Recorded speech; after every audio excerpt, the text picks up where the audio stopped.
नमस्कार विद्यार्थी मित्रांनो. पोलीस भरती, सरळ सेवा, एम-पी-एस-सी किंवा इतर सर्व स्पर्धा परीक्षांसाठी उपयुक्त असणाऱ्या चालू घडामोडी तुम्हाला मिळणार आहे पी-डी-एफ स्वरूपात अगदी मोफत आणि क्विज स्वरूपात सुद्धा आपल्या टेलिग्राम चॅनलवर, ज्याचं नाव आहे चालू घडामोडीवाला, ज्याची लिंक डिस्क्रिप्शनमध्ये दिलेली आहे.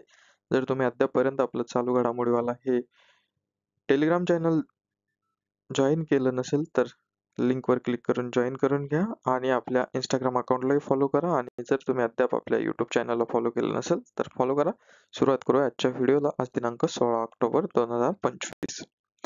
बघा, पहिला प्रश्न आहे, कोणत्या राज्य सरकारने तरुणांसाठी मुख्यमंत्री उड्डाण योजना सुरू केली? आणि या प्रश्नाचं उत्तर आहे आसाम. आसाममध्ये तरुणांसाठी सीएम फ्लाइट योजना सुरू करण्यात आली. राज्यातील तरुणांना जागतिक करिअरच्या संधी उपलब्ध करून देणे हे या योजनेचं उद्दिष्ट आहे. आणि यामुळे तरुणांना प्रशिक्षण, कौशल्य विकास आणि आंतरराष्ट्रीय इंटर्नशिप मिळतील. दुसरा प्रश्न बघूया, भारत आणि ऑस्ट्रेलिया यांच्यातील संयुक्त लष्करी सरावाचे नाव काय आहे? आणि याचं नाव आहे ऑस्ट्रा हिंद, ऑप्शन डी. बघा, ऑस्ट्रा हिंद 2025 संयुक्त लष्करी युद्ध सराव देश आहे. भारत आणि ऑस्ट्रेलिया या दोन देशांदरम्यान आवृत्ती आहे 4थी. 120 भारतीय जवानांचा यामध्ये समावेश असेल. तर ठिकाण आहे पर्थ, ऑस्ट्रेलिया. दिनांक 13 ते 26 ऑक्टोबर 2025.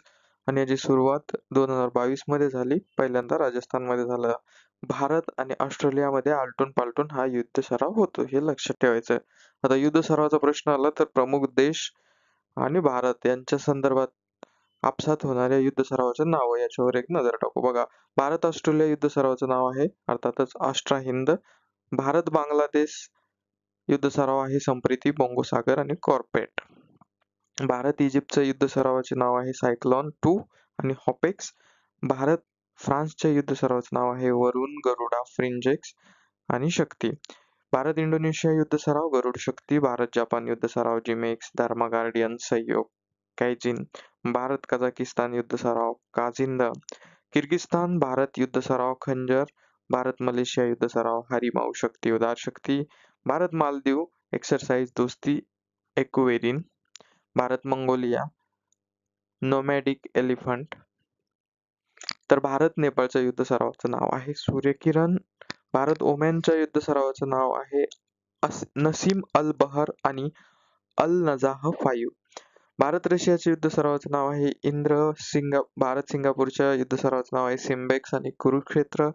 भारत श्रीलंकाच्या युद्ध सरावाचं नाव आहे स्लिनेक्स आणि मित्रशक्ती. भारत थायलंडच्या युद्ध सरावाचं नाव आहे मैत्री व्यायाम. भारत यूकेच्या युद्ध सरावाचं नाव आहे अजय वॉरियर. कोकण इंद्रधनुष्य, कोकण शक्ती. भारत उझबेकिस्तानचं युद्ध सरावाचं नाव आहे एक्स डस्टलिंक.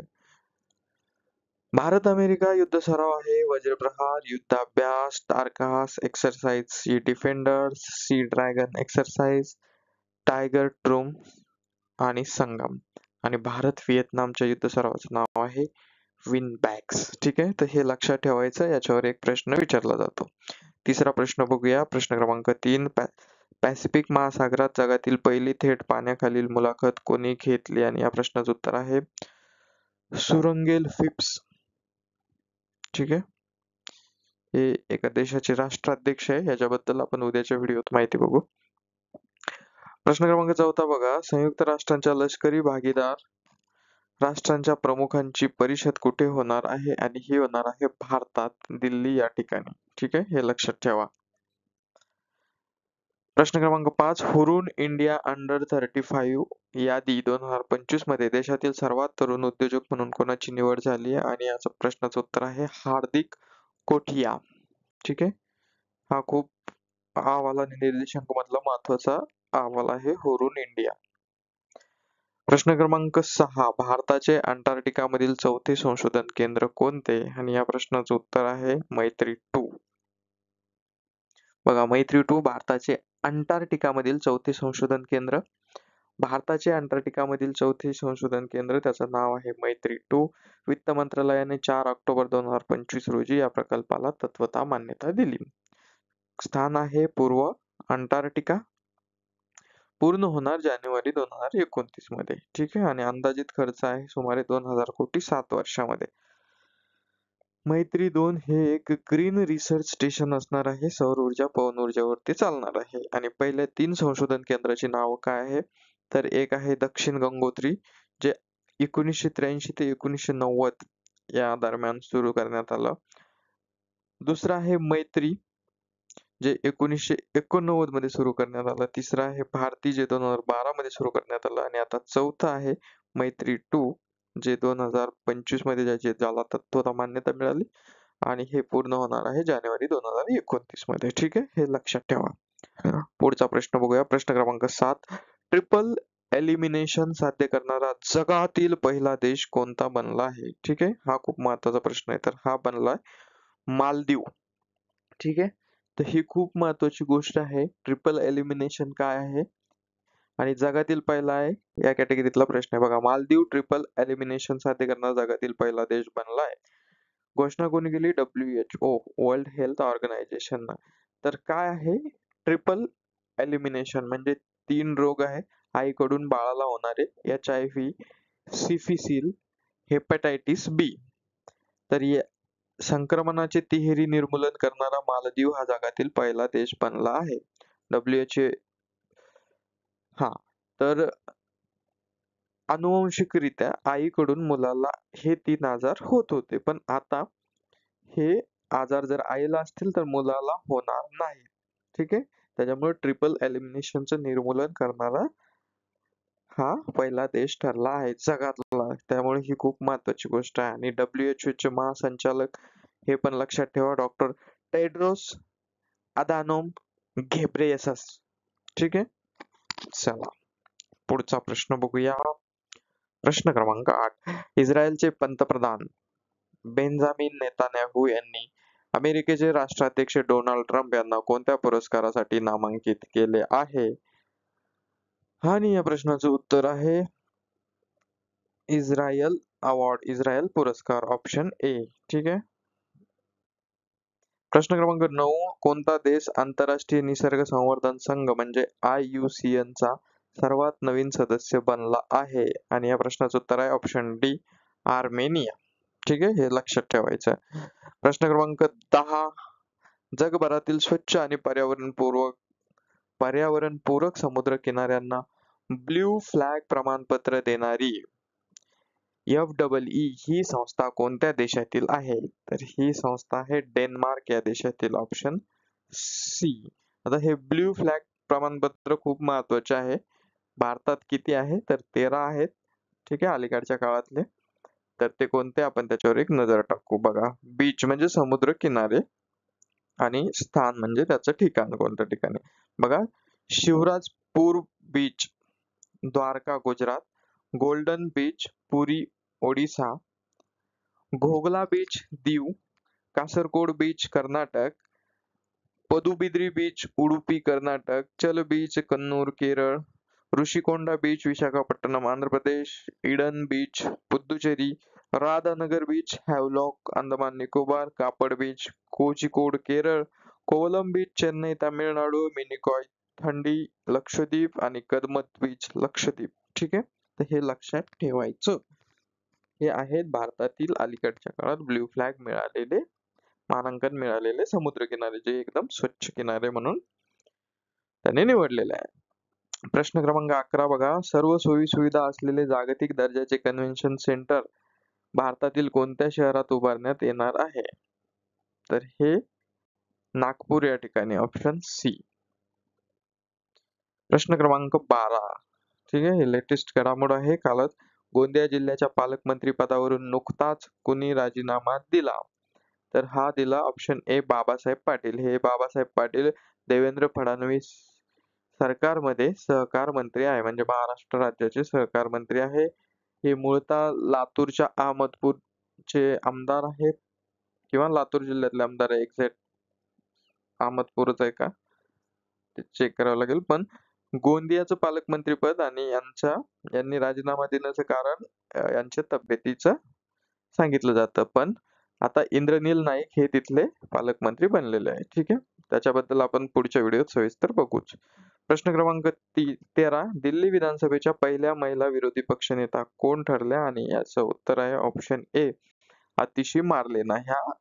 याच्या आधीच्या मुख्यमंत्री होत्या आम आदमी पार्टीच्या.